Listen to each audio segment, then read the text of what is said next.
Hi, Emily here. I'm Leadership for Sustainable Development, a sociologist, as well as the Corporate Social Responsibility and Corporate Sustainability Reporting Directive analyst and a professional. Yeah, I have been in sustainability for 20 years. Exactly. Interesting how time flies by.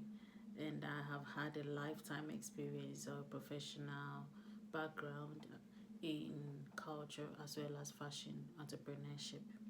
So I'm gonna walk you through how I got into sustainability.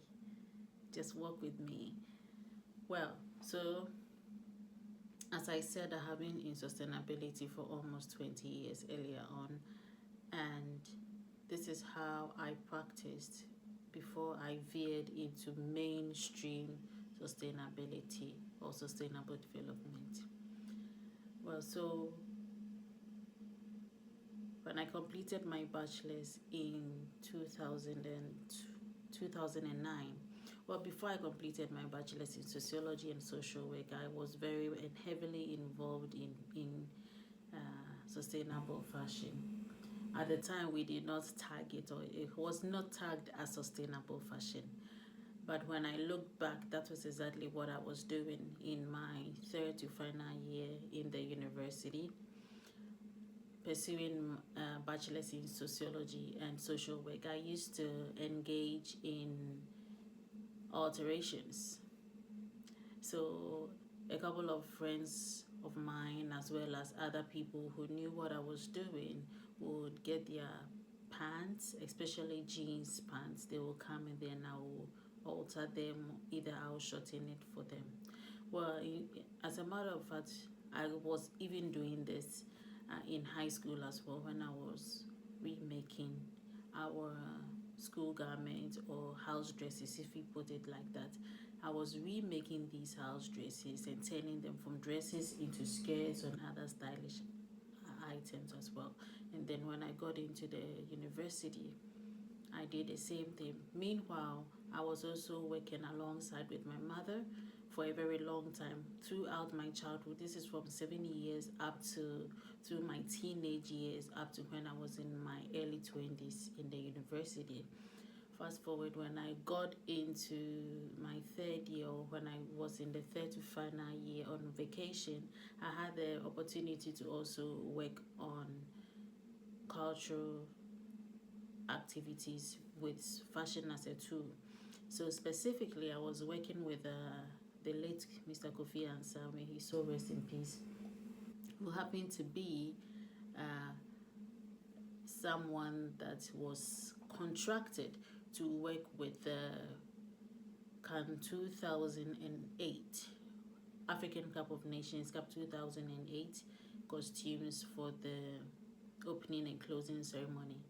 Luckily, or as fate may have it, I was amongst the few people who was working with him as an intern during this time. So we were actually working around sustainability. There again, it was not even called, or it was not labeled sustainability. But what made it sustainable was that we were sourcing from the local producers in terms of in terms of fabric, in terms of workers, and also we were also looking at actors who were going to put on these items. Basically, we were promoting the culture of the culture of the diverse ethnicities and diverse cultural backgrounds of the 10 regions. Then it was 10 regions of Ghana. We were promoting and highlighting each and every one of them during the opening ceremony and then the closing ceremony. We were using, once again, we were using locally sourced items, and the people that were making or subcontractors under these, especially with the workers who were working on these projects, were equally very, very well paid, and they were also working under good hygienic and good working conditions. So when I also completed my first degree as a sociologist and social worker in that bachelor's degree discipline, I decided that okay, I am a multi-talented and multi-diverse individual, but I was lucky enough to have a very concise decision to do what I was always very drawn to, which is making of garments and clothing. So this is how I got into, I transferred, or I went into sustainable fashion like full time. What made it very sustainable fashion for me was that, of course, with this background that I have already given, I also started my own brand by using. I didn't have the possibility or opportunity to buy new items because of a financial constraint. But looking back, it has really helped me. I got old machines that had been used before, and I was using these. I repaired them. I repaired these machines, and also I also had fabrics that were not new. I remade items from old garments as well. I remember some friends of mine also used to give me their old items. I collected. I actually requested of them to collect these items from them, and then they brought them up, and then I recycled or upcycled these items to make. Well, as a matter of fact, this trend or what I was doing then wasn't really popular, because if you want to start a new business, you wouldn't want to now going around asking for new old garments. But it was a risk I took. Now looking back, more than 15 years now, it has been, this is what I had done, and now it is being termed as sustainability.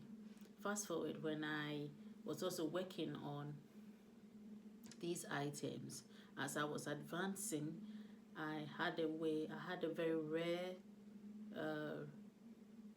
rare skill of turning my waste, the waste that I had in the workshop. At the point, in fact, at a point in time, I was even working from home and then moved to the workshop.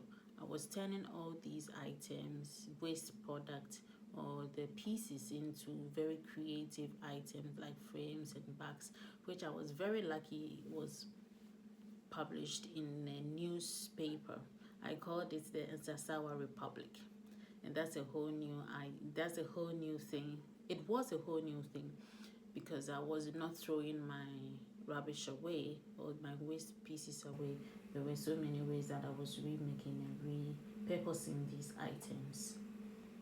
Now, when it comes into community, at a point I took some days off, or in a week I took some days off, for instance the whole week, and then I was joining other communities in the three northern part of Ghana, for instance, like the Boko region, the Boko Township, and other northern regions, to go and engage in community services in areas of health, and other social practices or other social interventions like good drinking water, health, and also community outreach. I did not also know that these were also part of the sustainability, but yes, it was. So I was using, and of course, I was giving out items that I made. I collaborated with other entities and other organizations. So the items that I had also made, I was giving some of these items out to reach out to the less privileged who did not have. So basically, I was practicing my sociology and social work using fashion and the clothing for that. So this is another aspect of how I had been in the sustainability dimension. So watch out for the next episode of how I worked, or how I really got directly involved in sustainability. Thank you.